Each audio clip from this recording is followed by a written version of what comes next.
आखिर राम मंदिर के निर्माण में ऐसा क्या मिला जिसकी इतनी ज्यादा चर्चा हो रही है? जब नासा के वैज्ञानिकों को इन चीजों के बारे में पता चला तो वह भी हैरान रह गए। और सबसे बड़ी बात की, जब आपको इनके बारे में पता चलेगा तो आपके भी रोंगटे खड़े हो जाएंगे। एक बात और की, इस वीडियो को देखने के बाद आप भी अपने आप पर हिंदू और सनातनी होने पर बहुत ज्यादा गर्व करोगे। आखिरकार कई सालों के इंतजार की घड़ी अब खत्म हो चुकी है और राम मंदिर भी बनकर तैयार हो चुका है। अब लोग 22 जनवरी का इंतजार कर रहे हैं, क्योंकि इस दिन की भारत के लोगों को ही नहीं बल्कि दुनिया के लोगों को इंतजार है। लोग राम लल्ला की स्थापित होने वाली मूर्ति को देखकर झूम उठेंगे, क्योंकि इस दिन के बाद राम मंदिर के दरवाजे हमेशा के लिए भक्तों के लिए खोल दिए जाएंगे। इस मूर्ति को बनवाने के लिए देश के 3 सबसे बड़े मूर्तिकारों को बुलवाया गया है, और जो भी भक्त इस ऐतिहासिक पल को अपनी आंखों से निहारेगा वह जीवन मरण के बंधन से मुक्त हो जाएगा। क्योंकि यह तो आपको पता ही होगा कि 22 जनवरी 2024 को राम मंदिर में रामलाल की मूर्ति की प्राण प्रतिष्ठा होगी। लेकिन यह मंदिर तो बनकर भले ही तैयार क्यों ना हो गया हो, लेकिन इसके निर्माण के समय कई ऐसे चमत्कार हुए हैं, उसे देखकर मंदिर के पड़ती समेत कई लोग दंग रह गए हैं। यहां तक इन चीजों को देखकर नासा के वैज्ञानिकों ने तो अपना सर ही पकड़ लिया है, और तो और वह एक ऐसी गहरी सोच में पड़ गए हैं कि मानो उन्होंने कोई भयानक चीज देख ली हो। आज की इस वीडियो में हम राम मंदिर के बनते वक्त हुए उन चमत्कारों और रहस्यमयी चीजें के बारे में आपको बताएंगे, जिसे सुनकर शायद आप भी यकीन ना कर पाओ। लेकिन वीडियो को शुरू करने से पहले प्रभु श्री राम के सच्चे भक्त होने के नाते आप लोगों को इस वीडियो को लाइक करके नीचे जय श्री राम कमेंट में लिखना होगा, ताकि प्रत्येक देशवासी को यह पता लग जाए कि हम हिंदू भी किसी से कम नहीं हैं। आपको बता दें कि जब यहां मंदिर निर्माण का काम चल रहा था तब एक 1200 खांभों की ड्राइंग तैयार करवाई गई और अमेरिका से एक विशिष्ट वैज्ञानिकों की टीम को बुलवाया गया, ताकि वे इसका निरीक्षण करके होने वाली हर एक कमियों को दूर कर दे और राम मंदिर की शान में 4 चांद लगा दे।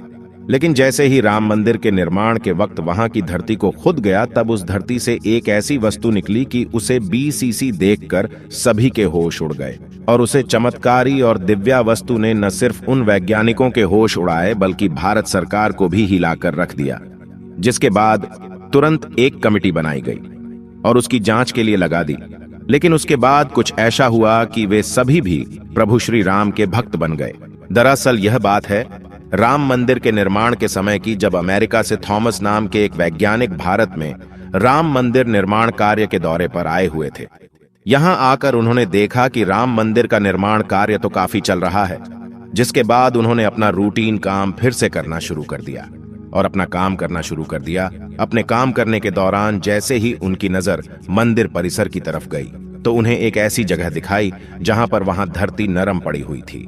देखने में वह धरती वहां की जगह से पूरी अलग ही दिख रही थी। थॉमस को अपनी अंतरात्मा से कुछ अलग सी प्रेरणा मिलने लगी और तुरंत थॉमस ने अपने मजदूरों को वहां की खुदाई करने को बोल दिया। एक बार के लिए तो मजदूर भी हैरान हो गए कि ऐसी धरती की वह खुदाई क्यों करवा रहे हैं, लेकिन मजदूरों को तो उनका ऑर्डर मानना ही काम था, इसलिए उन्होंने बिना कुछ सवाल किए खुदाई शुरू कर दी। जैसे ही वहां पर खुदाई शुरू हुई, कुछ ही देर बाद उस धरती से पानी का प्रवाह शुरू हो गया। उस बहते हुए पानी को देख खुदाई करने वाले मजदूर परेशान हो गए, क्योंकि पानी के अंदर खुदाई करना मुश्किल ही नहीं बल्कि नामुमकिन सा हो जाता है। लेकिन जब इस पानी का सर्वेक्षण किया तो पता चला है कि यह पानी तो पास ही में बह रही सरयू नदी का पानी है। वे लोग यह समझ नहीं पाए कि यह माता सरयू का आशीर्वाद है कि वह खुद राम मंदिर की निर्माण में सहयोग कर रही थी। इस पानी ने सभी वैज्ञानिकों को एक गहरी सोच में धकेल दिया। वे यह सोचने लग गए कि अगर ऐसे ही पानी निकलता रहा तो जहां एक भव्य मंदिर का निर्माण कैसे हो पाएगा, क्योंकि एक पानी वाली सतह पर मजबूत मंदिर बनवाना कोई हंसी खेल की बात नहीं थी। उस समय सभी के दिमाग में एक ही बात थी कि सरयू नदी का मंदिर की भूमि के नीचे मिलना कोई चमत्कार है या फिर कोई कुदरत का करिश्मा, यह कोई भी नहीं जानता था। आखिरकार जब कोई भी समाधान नहीं मिला, तब सभी मिलकर श्री राम से प्रार्थना करने लगे, क्योंकि जाहिर सी बात थी जब तक वो माता सरयू के पानी की धारा बंद नहीं होगी तब तक आगे का काम शुरू नहीं किया जा सकता था। लेकिन अगले ही दिन श्री राम ने उनकी पुकार सुन ली और माता सरयू का पानी स्वतः ही बंद हो गया और एक बार फिर राम मंदिर का निर्माण कार्य जोरों शोरों से शुरू हो गया। और यह काम इस कदर चला कि अब यहां अपने अंतिम छोर पर पहुंच चुका है, या यूं कहें कि यह पूरा तैयार ही हो गया है और 22 जनवरी को यहां श्री राम की प्राण प्रतिष्ठा भी की जाएगी। यह मंदिर इतना भाव बना है कि इस देखने के लिए भारत सरकार ने यहां पर एक अंतर्राष्ट्रीय हवाई अड्डा भी बनवाया है, ताकि देश और दुनिया के लोग सीधे ही यहां पर आ सके और इसे देख सकें। यह मंदिर तो आप कभी भी देख सकते हैं, लेकिन अब सवाल यह है कि जब पुराने समय में यहां पर राम मंदिर था, वह कैसा दिखता था, जिसे तोड़कर बाबर ने बाबरी मस्जिद बनाई थी। उसे राम मंदिर का निर्माण आखिर किसने किया था? क्योंकि यह रहस्य आज तक सीमित लोगों को ही पता है, ज्यादातर लोगों को इसके बारे में कुछ भी मालूम नहीं है। तो चलिए आज मैं आपको इसका पूरा रहस्य इस वीडियो के माध्यम से बता देता हूं, तो बने रहेगा हमारे साथ वीडियो में एंड तक। आखिर उस समय भगवान राम की नगरी अयोध्या को किसने बनाया था? यह पवित्र नगरी हिंदुओं के लिए बहुत ही ज्यादा महत्वपूर्ण है, क्योंकि यहां पर स्वयं प्रभु श्री राम का जन्म हुआ था, इसलिए इसे राम जन्मभूमि भी कहते हैं। इतिहासकारों के अनुसार कौशल प्रदेश की प्राचीन राजधानी अवध को कालांतर में अयोध्या और बौद्ध काल में साकेत कहा जाने लगा। अयोध्या मूल रूप से मंदिरों का शहर था।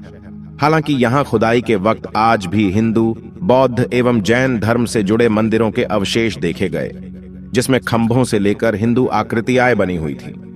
अयोध्या नगरी में होने का वर्णन भी वाल्मीकि रामायण में मिलता है। कहते हैं कि भगवान श्री राम के जल समाधि लेने के पश्चात अयोध्या कुछ काल के लिए उजाड़ सी हो गई थी, लेकिन उनकी जन्मभूमि पर बना महल वैसे का वैसा ही था। भगवान श्री राम के पुत्र कुश ने एक बार पुण्य राजधानी अयोध्या का पुनर्निर्माण कराया। इस निर्माण के बाद सूर्यवंश की अगली 44 पीढ़ियों तक इसका अस्तित्व आखिरी राजा महाराजा बृहदबल तक अपने चरम पर रहा। कौशल राज बृहदबल की मृत्यु महाभारत युद्ध में अभिमन्यु के हाथों हुई थी। महाभारत के युद्ध के बाद अयोध्या उजड़ सी हो गई, मगर श्री राम जन्मभूमि का अस्तित्व फिर भी बना रहा। इसके बाद यह उल्लेख मिलता है कि ईसा के लगभग 100 वर्ष पूर्व उज्जैन के चक्रवर्ती सम्राट विक्रमादित्य एक दिन आखेट करते करते अयोध्या पहुंच गए। थकान होने के कारण अयोध्या में सरयू नदी के किनारे एक आम के वृक्ष के नीचे वे अपनी सेना सहित आराम करने लगे। उस समय यहां घना जंगल हो चला था, कोई बसावट भी यहां नहीं थी। महाराज विक्रमादित्य को इस भूमि में कुछ चमत्कार दिखाई देने लगे। तब उन्होंने खोज आरंभ की और पास के योगी व संतों की कृपा से उन्हें झांत हुआ कि यह श्री राम की अवध भूमि है। उन संतों के निर्देश से सम्राट ने यहां एक भव्य मंदिर के साथ ही कूप, सरोवर, महल आदि बनवाए। कहते हैं कि उन्होंने श्री राम जन्मभूमि पर काले रंग के कसौटी पत्थर वाले 84 स्तंभों पर विशाल मंदिर का निर्माण करवाया था। इस मंदिर की भव्यता देखते ही बनती थी। विक्रमादित्य के बाद के राजाओं ने समय समय पर इस मंदिर की देखरेख की। उन्हीं में से एक शुंग वंश के प्रथम शासक पुष्यमित्र शुंग ने भी मंदिर का जीर्णोद्धार करवाया था।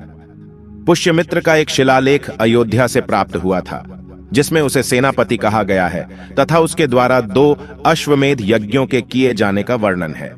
अनेक अभिलेखों से झांत होता है कि गुप्त वंशीय चंद्रगुप्त द्वितीय के समय और तत्पश्चात काफी समय तक अयोध्या गुप्त साम्राज्य की राजधानी थी। गुप्तकालीन महाकवि कालिदास ने अयोध्या का रघुवंश में कई बार उल्लेख किया है। इतिहासकारों के अनुसार 600 ईसा पूर्व अयोध्या में एक महत्वपूर्ण व्यापार केंद्र था। इस स्थान को अंतरराष्ट्रीय पहचान 5वीं शताब्दी में ईसा पूर्व के दौरान तब मिली जबकि यह एक प्रमुख बौद्ध केंद्र के रूप में विकसित हुआ। तब इसका नाम साकेत था। कहते हैं कि चीनी भिक्षु फाहियान ने यहां देखा कि कई बौद्ध मठों का रिकॉर्ड रखा गया है। यहां पर 7वीं शताब्दी में चीनी यात्री हेनत्सांग आया था। उसके अनुसार यहां 20 बौद्ध मंदिर थे तथा 3000 भिक्षु रहते थे, और यहां हिंदुओं का एक प्रमुख और भव्य मंदिर भी था, जहां रोज हजारों की संख्या में लोग दर्शन करने आते थे। इसके बाद ईसा की 11वीं शताब्दी में कन्नौज नरेश जयचंद आया तो उसने मंदिर पर सम्राट विक्रमादित्य के प्रशस्ति शिलालेख को उखाड़कर अपना नाम लिखवा दिया। पानीपत के युद्ध के बाद जयचंद का भी अंत हो गया। इसके बाद भारतवर्ष पर आक्रांताओं का आक्रमण और बढ़ गया। आक्रमणकारियों ने काशी, मथुरा के साथ ही अयोध्या में भी लूटपाट की और पुजारियों की हत्या कर मूर्तियां तोड़ने का क्रम जारी रखा। लेकिन 14वीं सदी तक वे अयोध्या में राम मंदिर को तोड़ने में सफल नहीं हो पाए। विभिन्न आक्रमणों के बाद भी सभी झंझावातों को झेलते हुए श्री राम की जन्मभूमि पर बना भव्य मंदिर 14वीं शताब्दी तक बचा रहा। कहते हैं कि सिकंदर लोदी के शासनकाल के दौरान यहां मंदिर मौजूद था। 14वीं शताब्दी में हिंदुस्तान पर मुगलों का अधिकार हो गया और उसके बाद ही राम जन्मभूमि एवं अयोध्या को नष्ट करने के लिए कई अभियान चलाए गए। अंतत 1527 से 28 में इस भव्य मंदिर को तोड़ दिया गया और उसकी जगह बाबरी ढांचा खड़ा किया गया। कहते हैं कि मुगल साम्राज्य के संस्थापक बाबर के एक सेनापति ने बिहार अभियान के समय अयोध्या में श्री राम के जन्म स्थान पर स्थित प्राचीन और भव्य मंदिर को तोड़कर एक मस्जिद बनवाई थी, जो 1992 तक विद्यमान रही। बाबरनामा के अनुसार 1528 में अयोध्या पडीडी ढाव के दौरान बाबर ने मस्जिद निर्माण का आदेश दिया था।